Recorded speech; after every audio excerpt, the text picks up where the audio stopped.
Ladies and gentlemen, good day and welcome to Sapphire Foods earnings conference call for Q3 FY25.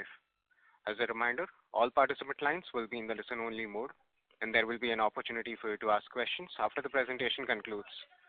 Should you need assistance during the conference call, please signal an operator by pressing star then zero on your touchtone phone. Please note that this conference is being recorded. I now hand the conference over to the management for the opening remarks. Thank you, and over to you, sir. Good afternoon, everybody. My name is Sanjay Purohit, and I'm the Group CEO for Sapphire Foods. And I'm joined, as usual, by Vijay Jain, who's our CFO. Firstly, apologies for this delay. We were having technical glitches in being able to connect to you all, but we should now be able to start the conference immediately. We are going to be talking about our quarter 3 and our 9-month consolidated financial highlights. Quarter 3 FY25, Sapphire Foods has delivered a healthy, good quarter, and the way that I like you all to remember it is double digit everywhere. So we've had double-digit revenue growth at 755 crores, 14% revenue growth. We've had double-digit growth across all 3 verticals, KFC, Pizza Hut and Sri Lanka. Our adjusted EBITDA growth has been at 81 crores or 12% growth, and we have delivered double-digit adjusted EBITDA margin also of 10.1%, 10.7%. Like I said, all 3 business verticals have delivered double-digit revenue growth. Restaurant EBITDA increased 9% year-on-year, and restaurant EBITDA margin was 15.4, down by 60 basis points year-on-year. Consolidated EBITDA of 140 crores at 18.5% increase year-on-year by 14%, up 10 basis points, and consolidated PAT of rupees 12.7 crores or 1.7%, and adjusted PAT was 19.4 crores or 2.6%. In the quarter, we added 54 restaurants, taking our total to 963.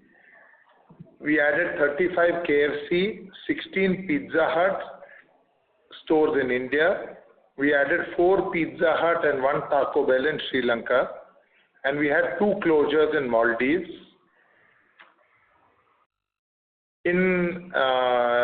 While we closed 2 stores in Maldives in the quarter, the balance 2 stores have been closed in the month of January, and therefore, as we intimated to you last call, now that we have closed all the 4 stores in Maldives. Let me take you through the KFC details. Our KFC SSSG trajectory improved slightly versus our previous 2 quarters. SSSG came in as -3%. The heartening part was SSTG was 0% in this, and our strategy of driving focusing on value offers on core products is enabling us to get TG momentum. Our recipe for SSSG revival over the short and medium term revolves around increasing occasions of consumption.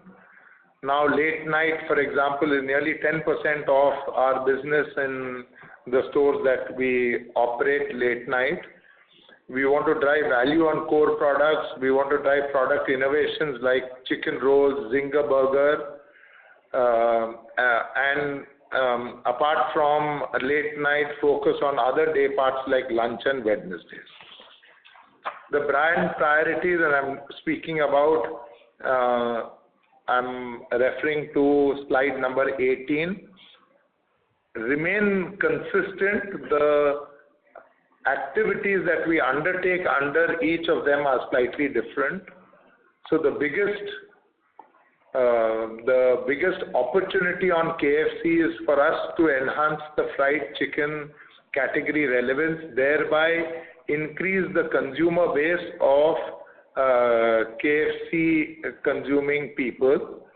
And that we will do by popularizing our core variety offerings and our Taste the Epic campaign, which is a start in this direction. You would have already seen being on air, January onwards. From a craveable taste perspective, we want to increase frequency of consumption by building day parts and product innovation. On value, we've got now a sharp 3-tier value structure, in core at 99, individual meal offerings at 149, and then group meals at 399. We are accelerating our rollout of digital kiosks. On operational excellence, we have made big progress. 98% of our stores on Swiggy have 4+ rating, nearly 80% on Zomato have 4+ rating, and we have implemented a dynamic kitchen planning tool to improve product availability and reduce wastage. And in the last quarter, we called out that we'll give a guidance on further openings. While we have doubled the store count in 3 years, from December 21, going forward, we believe that we should be able to continue our current pace of expansion, about 70 to 80 stores per year. Vijay, the financial highlights. I'm on slide number 23, channel-wise sales contribution. Dining and takeaway came at 59% for the quarter, delivery at 41%, is similar to previous 2 quarters. Slide number 24. The SSSG came in at -3%. Trend improved over the last 2 quarters. The ADS was 115,000. This includes 90 stores which we opened in the last calendar year. That's 22% store growth. Overall revenue grew by 12%. Gross margin was largely stable, and restaurant EBITDA came at 18.2%, drop of 190 basis points. This was primarily because of the operating deleverage. If you look at slide number 26, it gives you a 4-year and a 5-quarter trend. And while SSSG has remained negative for KFC, the brand over the last 9 months have delivered double-digit revenue growth, and with that growth, a reasonable level of profitability as well. Let me now take you through Pizza Hut. Pizza Hut delivered a system sales growth of 10% and positive SSSG of 5% after 8 quarters. ADS has remained stable in line with the previous 2 quarters at 48 ADS. And our priorities remain as enumerated in slide number 28. We want to drive taste superiority, a differentiated dine-in experience. We continue to improve our delivery experience. Value is important. We will continue to invest higher marketing spends behind the brand, and that's what has caused the uplift on the brand from Jan, Feb, March of 24. And we will continue to be cautious on store expansion till we see sight of double-digit store-level EBITDA. The consumer promise is quite simple. It's a dine-in-led omni-channel customer promise built on superior product and built on great value and great experience. Over to Vijay on the financials. Slide number 33, dining and takeaway mix came at 50%, so largely 50-50 between dining, takeaway and the delivery. The mix has remained similar to the previous 2 quarters. On SSSG, it was positive 5% with stable ADS of 48,000, same as H1 of FY25. Overall revenue grew by 10%, so double-digit growth for the brand. Gross margin largely remained stable, and the restaurant EBITDA came at 4.7%, which was 10 basis points higher than last year for quarter 3. Slide number 36 gives you again a 4-year and a 5-quarter trend. And while the performance has largely remained stable over last 6 months, As mentioned by Sanjay, we continue to back the brand with additional and increased marketing spends put behind product innovations and promotions. Let me take you through now the Sri Lanka performance. The Sri Lanka business delivered a very strong quarter. In fact, our best quarter after 10 quarters.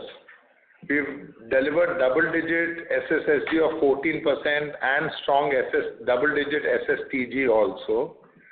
And our focus on operations, product innovation, value strategy has helped deliver superior performance. So our belief is that if we do the right things in ensuring customers get great product, great experience, value, and we are careful with we are cautious with our store opening strategy, we get our size of assets right, even in a challenging demand environment.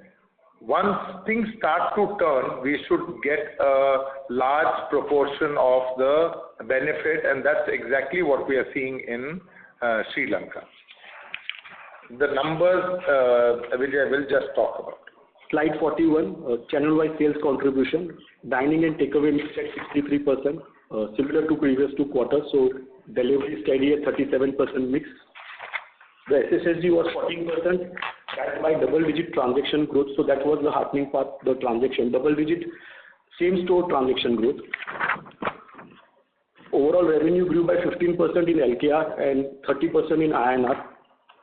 The gross margin was up by 30 basis points. Restaurant EBITDA came in at 17.8%, which was up by 360 basis points.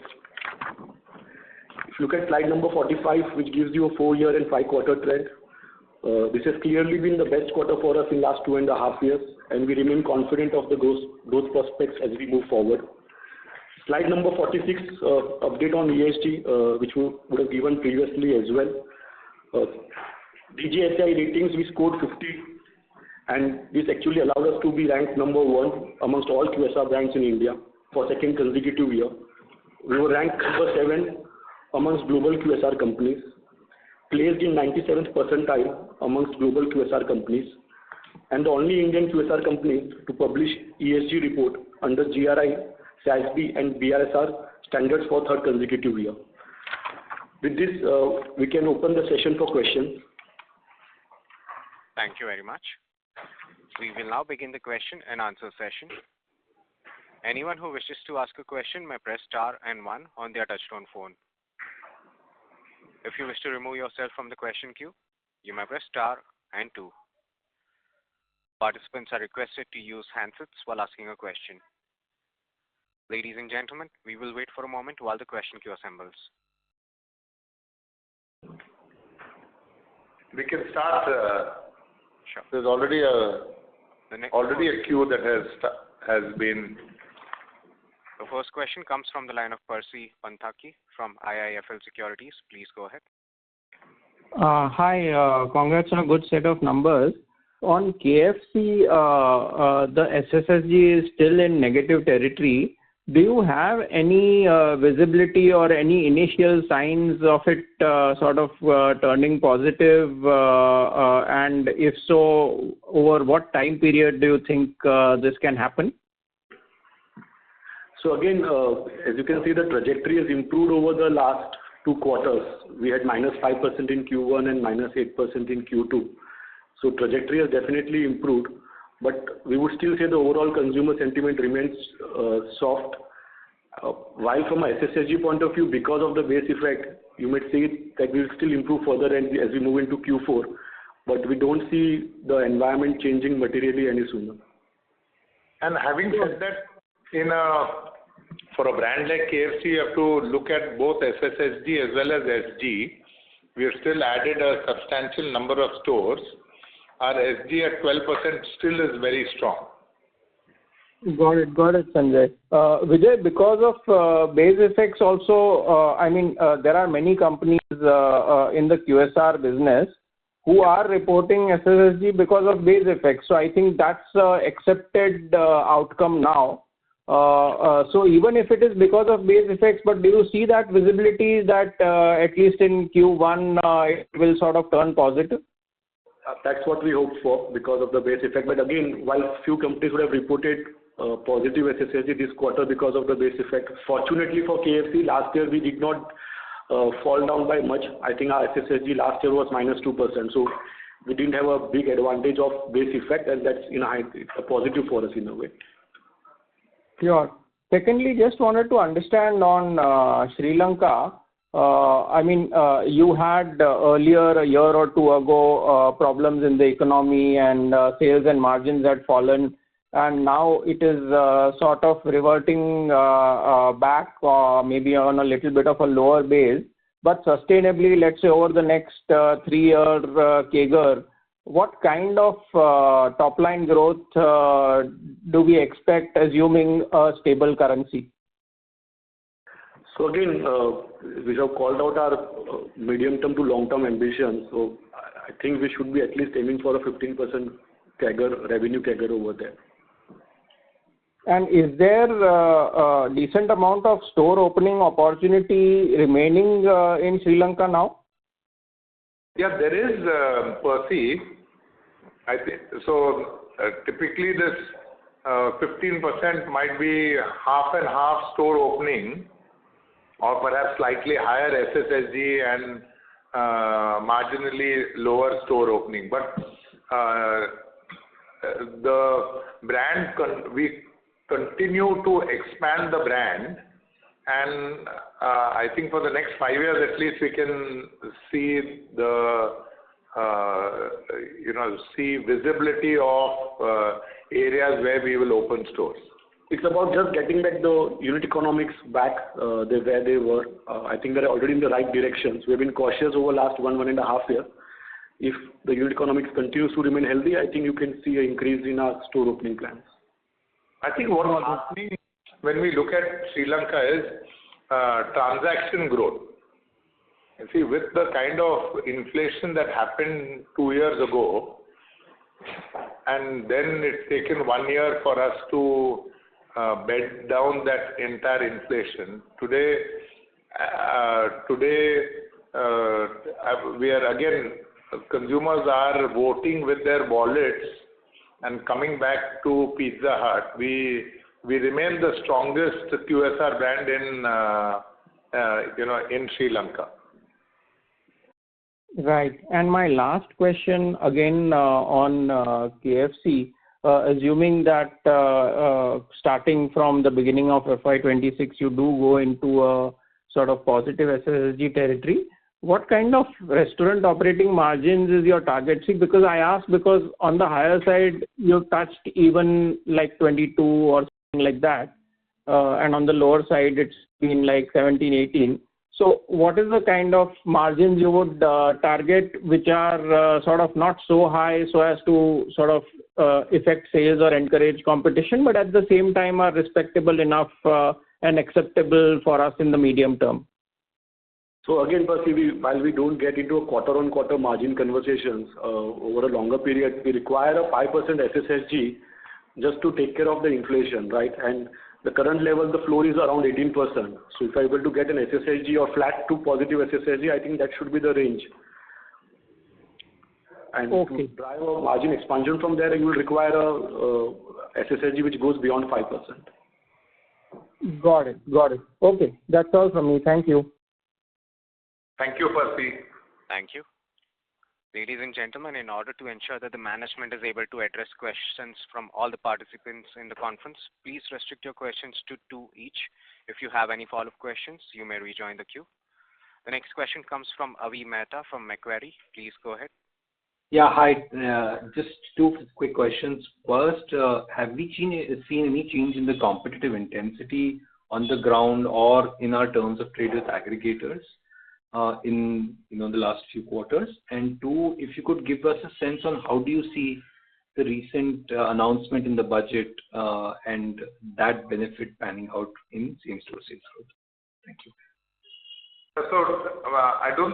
So we are not seeing tangibly any major difference in reduction of tangible reduction in competitive intensity, at least for now.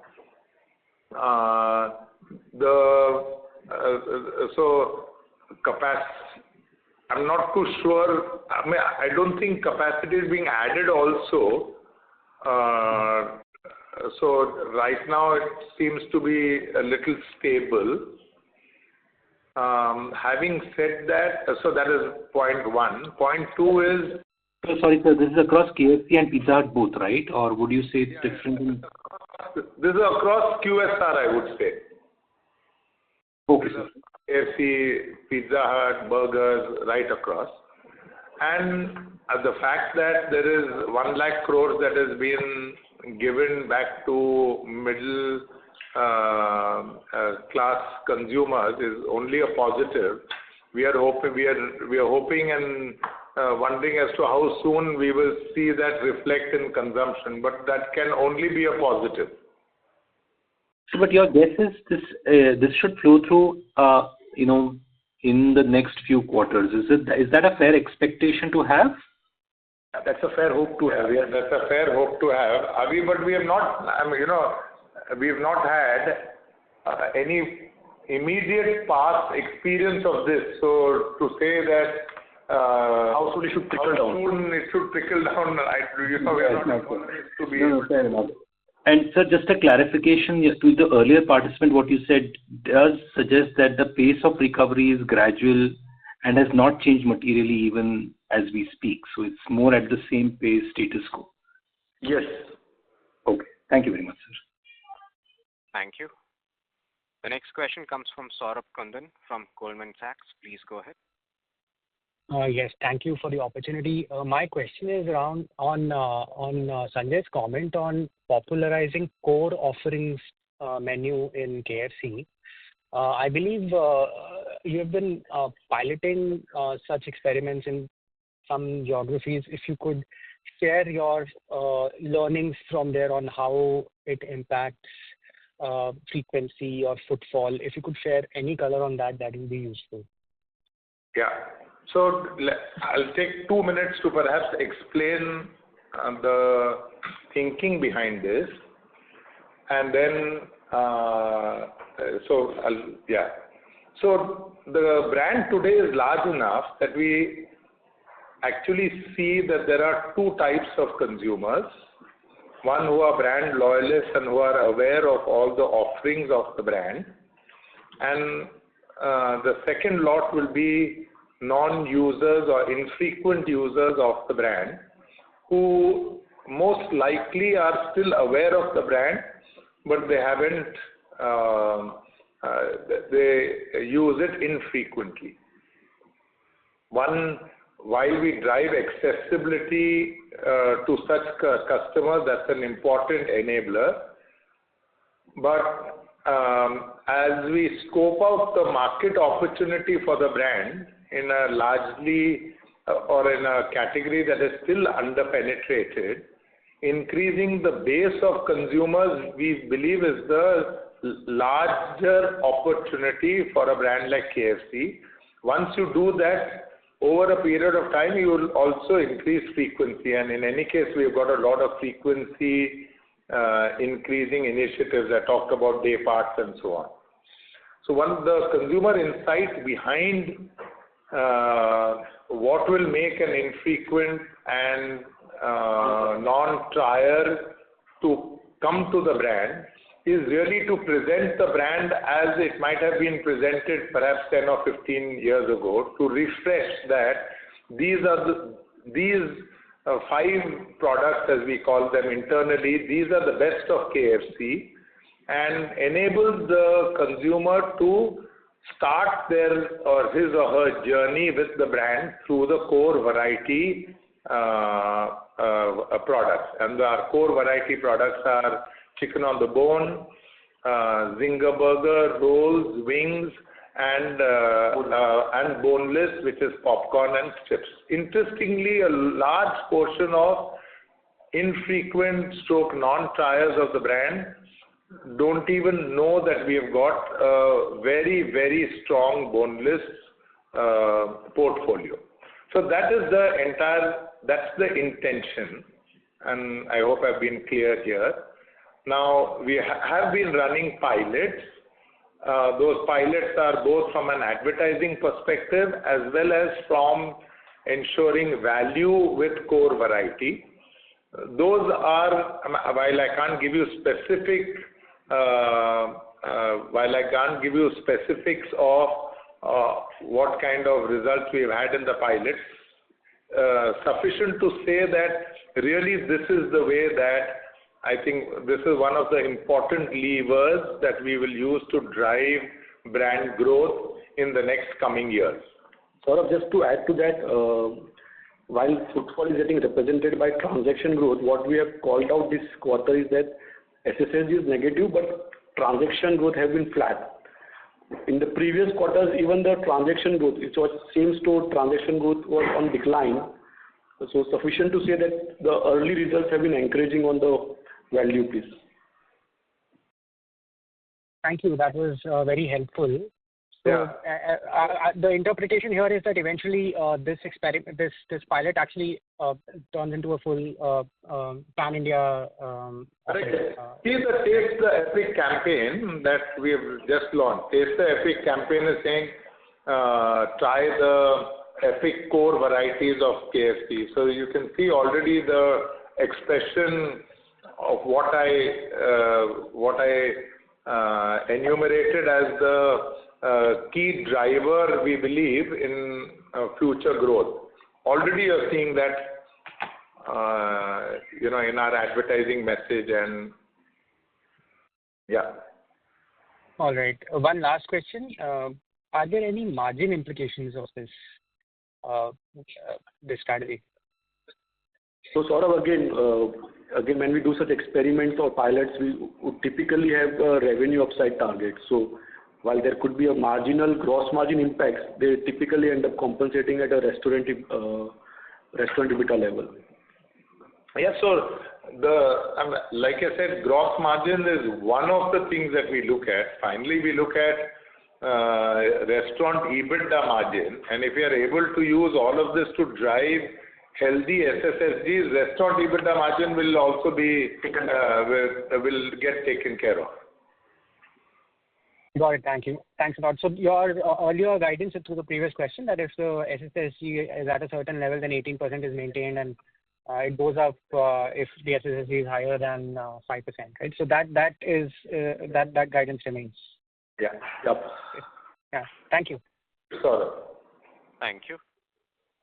The next question comes from Tejas Shah from Avendus Spark Institutional Equities. Please go ahead. Hi. Thanks for the opportunity.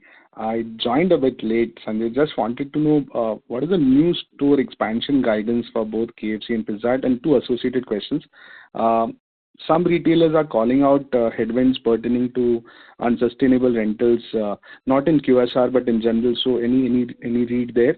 And what markers you will actually monitor, because SSG seems to be now not giving a right lead indicator. What markers you will monitor to ramp up the store expansion?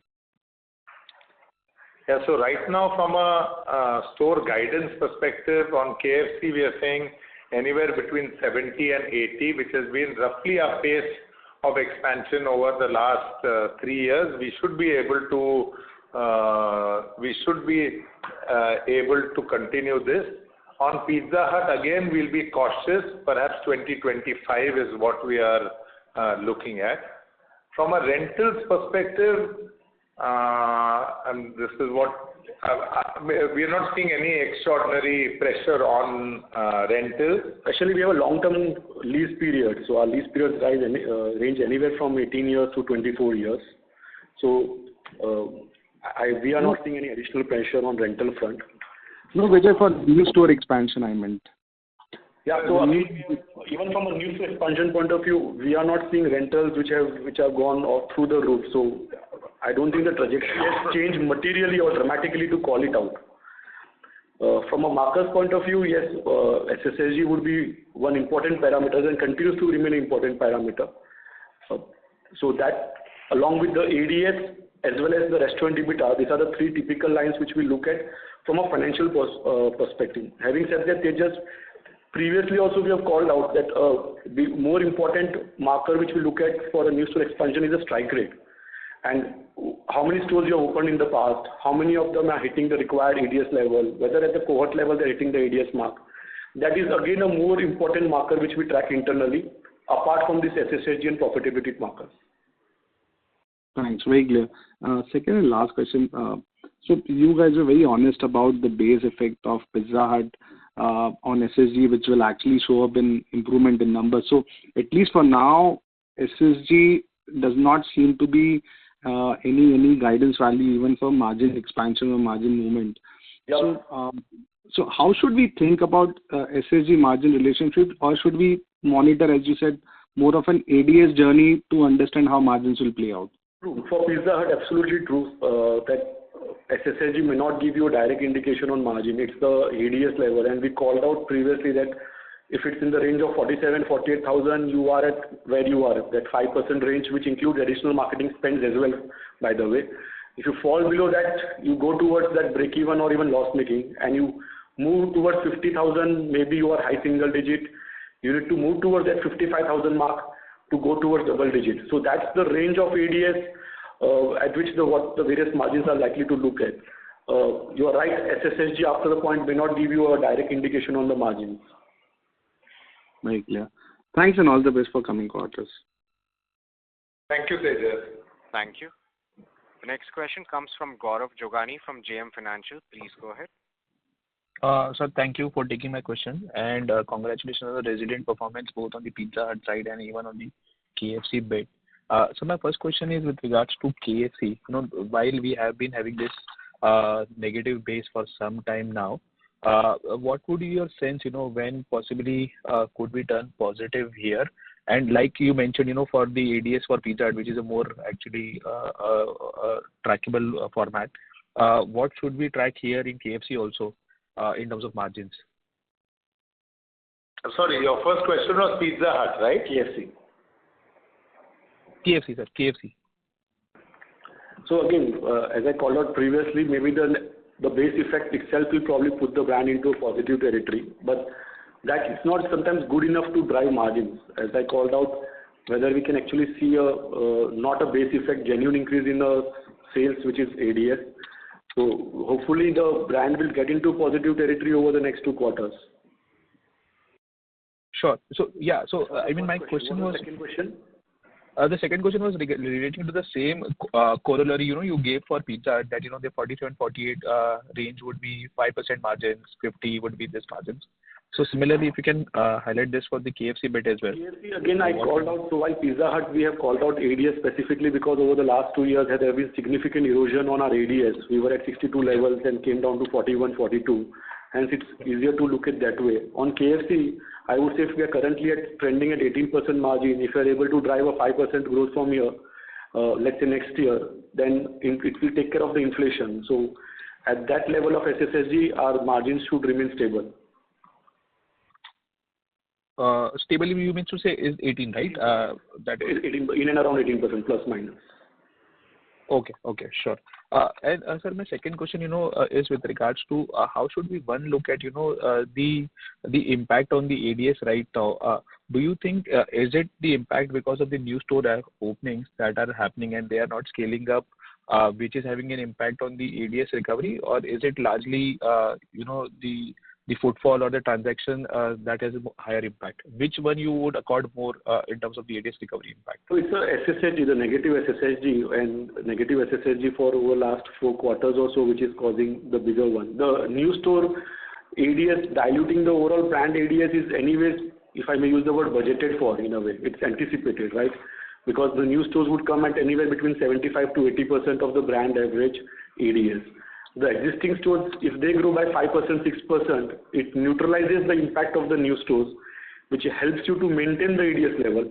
Right now, the ADS is dropping because while you're opening the new stores, your existing stores are not growing by that 5%, 6%. So I would not blame the new store expansion over here, because for new stores, we continue to monitor strike rates. Those strike rates have been pretty healthy for us. Hence, we continue to expand. So I would say it's the drop is more because of the existing stores not delivering the SSSG. So sorry, sir, just to ask this other way around, I mean, my question was more as in, because, because the system average has also come down, and you generally mark, that the new store should be at 75 to 80% of the system average. So are the new stores at least, what they were performing earlier, they are at least performing at those levels, and it's just the existing ones? Continue to perform at the reasonable expectation, the payback model which we try and track on, the new stores continue to track on those lines. So our strike rates have been pretty healthy over the last few years, and that's why the expansion continues, those 70-80 stores expansion continues. Got it, sir. Thank you for answering my question. That's it. Thank you. Thank you. Next question comes from Jay Doshi from Kotak. Please go ahead.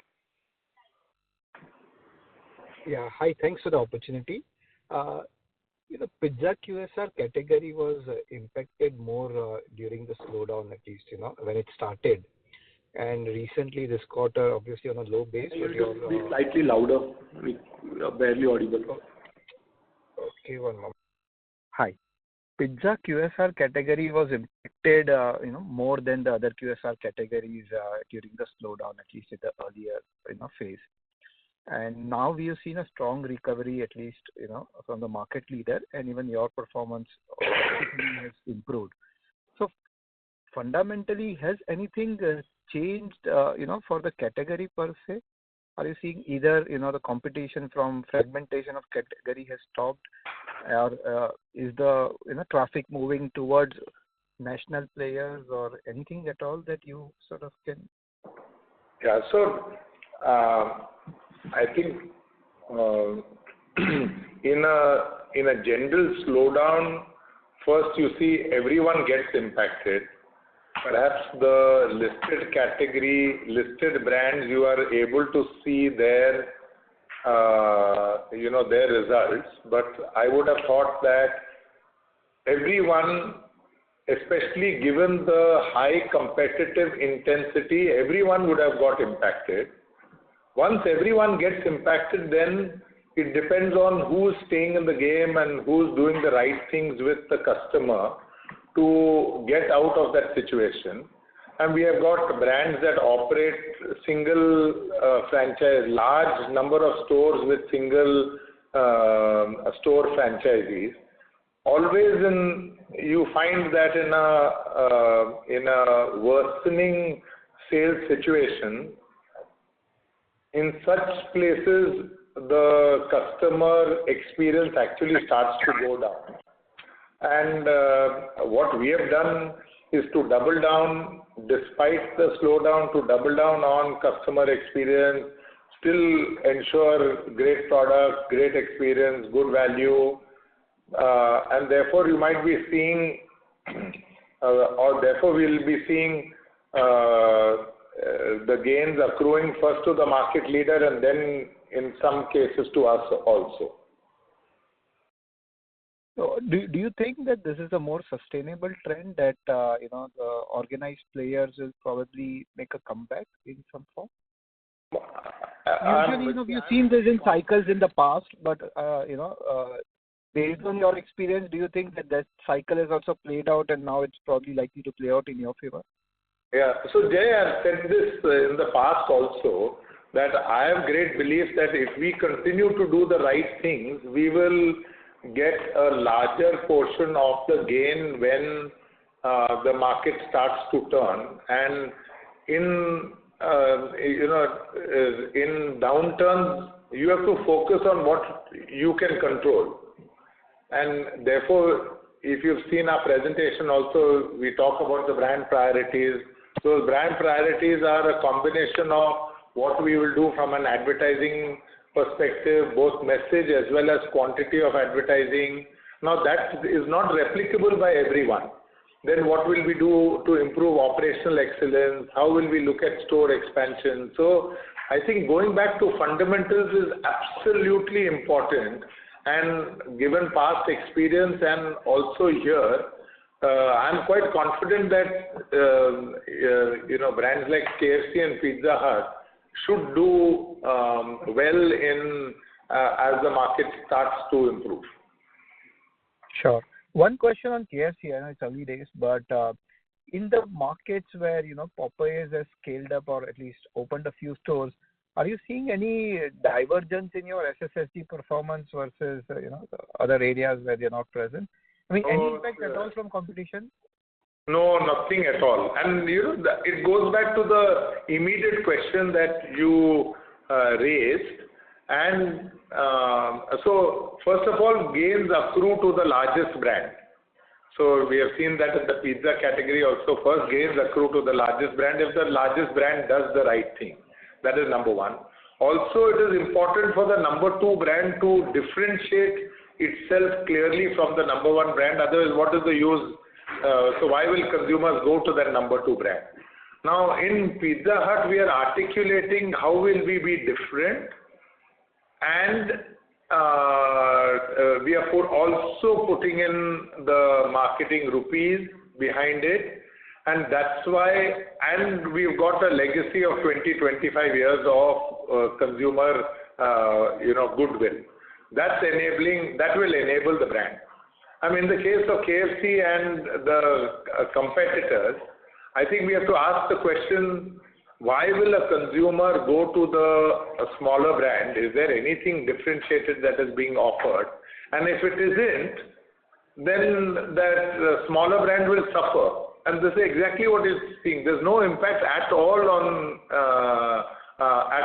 KFC, even in markets where we operate side by side. Very useful. Thank you so much. That's it from my side. Thanks a lot. Thank you, Jay. Thank you. The next question comes from the line of Priyam Khimawat from Value Quest. Please go ahead. Yeah, hi sir. In KFC, our margins used to be around 19 to 20% levels when we used to achieve an ADS of 125 to 130,000. Now, considering the competitive scenario which is there, and also considering our ADS has dropped, I believe that 18% margin is what we should assume for the next 3-4 quarters, or you believe that if and when we start achieving that ADS of 125, 130,000, there is possibility that we go back to the 20% margin levels? So at the current level of ADS, and if the SSSG remains in the near term, let's say in the range of 0 to 5%, I think that's the range of margin to be taken. For us to break out from this particular margin zone, you will require a really high level of SSSG, which could be towards double digit. So unless we hit that double digit SSSG, I think the margins are likely to be in this range. Okay, so double digit SSG is any which way a tall task considering the demand scenario, right? So 18.5% margin is what we should assume at least for the near term in this way. I would say 18 plus minus. Got it. And what would be our capex number for this 9-month FY25? So again, we have not called out an overall capex number, but yes, we have called out previously that KFC continues to be in the range of 2 odd crore rupees per store, and Pizza Hut is in the range of 1.35 to 1.4 crore per store. Okay, and next year, any capex number which you would like to call out on a cumulative basis that 80 stores we open KFC and 25 odd stores in Pizza Hut? So basically the store guidance which we have given and the per store, we can do the math, but on top of that there are always the refurb cost, the IT investments. So I would like to avoid a capex guidance separately for a year specific. Let us just come out with the annual numbers, and that would give you some indication on what kind of overall capex looks like. Got it. And there was a rise in other income in this quarter. Any material reason behind that, or it was just regular business activity? Regular. Those are things that is very specific, different. Got it. Okay, that's all from my side. Thanks. Thank you. Thank you. Next question comes from Dheeraj Mistry from Antique. Please go ahead. Yeah, hi. Congratulations on very good set of numbers. Sorry if I missed out this, but can you tell us like month on month, like how was the demand during festival period and after that, and how do you see now we entering into Q4? How do you see that demand has been panning out? So again, we typically don't give out the month-on-month trend. Suffice to say that the Q3 was definitely better than the H1. H1, which was -5% in quarter 1 and -8% in quarter 2. Definitely Q3 trended a bit better. And the more heartening part on Q3 in KFC was the transaction growth was flat. So while we saw some transaction decline, which was a SSTG, same store transaction decline in H1. At least Q3, the trajectory improved and the transactions were flat. When we enter into Q4, we still see the consumer demand environment being challenging, so we don't see a big pickup from a demand perspective on KFC. On Pizza Hut, the SSSG has turned positive. Again, SSTG, which is the same store transaction growth, have also remained positive for Pizza Hut. But this is largely on back of, if you see the base effect, the ADS have remained constant over last 9 months. So it does not help really from a margin improvement perspective. What we need actually is the ADS improvement on Pizza Hut for us to improve margins from here on. Got it.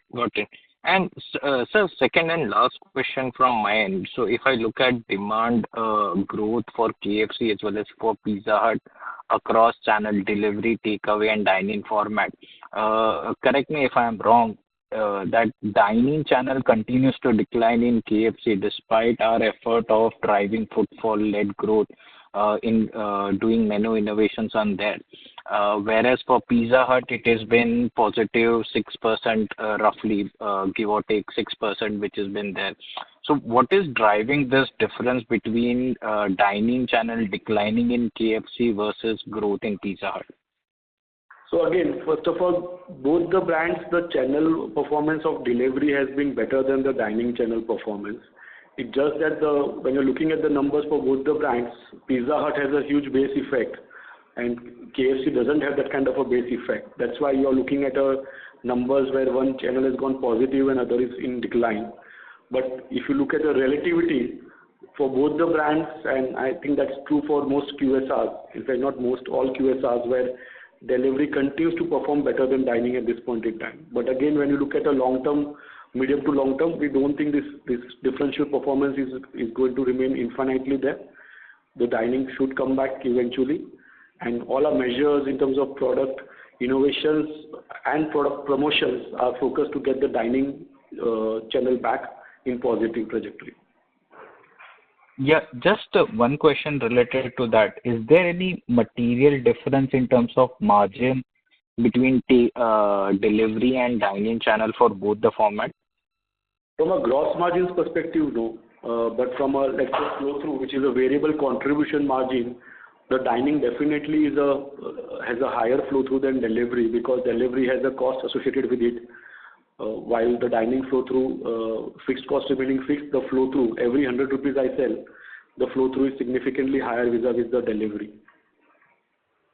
Got it. Thank you. Thank you very much, sir. Thank you. Thank you. The next question comes from Vishal Gutka from HDFC Securities. Please go ahead. Hi team, excellent set of numbers, sir. I have two questions. First is on anti-US sentiment towards certain brands. So are you seeing those trends mellowing down a bit during the quarter? If we can throw some light on that. I don't think we are able to see either positive moment or negative moment. So I think it is just the same, Vishal. And even when there was an impact, there was an undercurrent impact. We were not able to really quantify that impact what we had on our business, especially because KFC is 95% non-vegetarian. We were not precisely able to quantify. But that there was some impact, but I don't know whether we have. I would say neutral. I don't see, as Sanjay said, positive or negative moment. Got it. And the second, yes, that is continues is certain. Yeah, it's neutral from where we were. I don't think it has improved or worsened off. Got it. And then in case of Pizza Hut, any scope for reducing capex per store or OPEX so that we are able to achieve margins despite ADS remaining in this range around 50,000. So broadly, any further scope left, or we have already achieved the optimum possible? If you look at probably a capex 2 or 3 years ago used to be at 1.5 crore, and that itself had come down significantly from a number which used to be 2 crores several years ago. Right. That 1.5 crore was on back of a 1,200-1,300 square foot model. We did introduce a year ago a 1,000 square feet model where there was no compromise on the front of house, which was the covers. It was all about the backward integration and getting the kitchen tighter. So now combination of a 1,000 square feet and a 1,200 square feet. 1,000 square feet typically in a tier 1 or a metro town where we have enough number of stores where the delivery cycles are higher. You can crunch your backend storage. So that the capex is low for 1,000 square feet. So a combination of 1,000 and 1,200, we are now at 1.35 CR or 1.4 CR. That itself is a reduction of 10% over last 3 years. In an inflationary scenario, I think we have done a really good job of that 1.35 CR. Cutting down it any further would mean you are then compromising on the consumer experience. So I don't see there is any much room left from a capex reduction point of view. Got it. Thank you. Wishing you all the best for the future quarters. Thank you. Thank you, Vishal. Thank you. Yeah. Ladies and gentlemen, we take that as our last question for the day. I now hand the conference over to the management for closing comments. Yeah. Thank you very much, everyone who's joined in.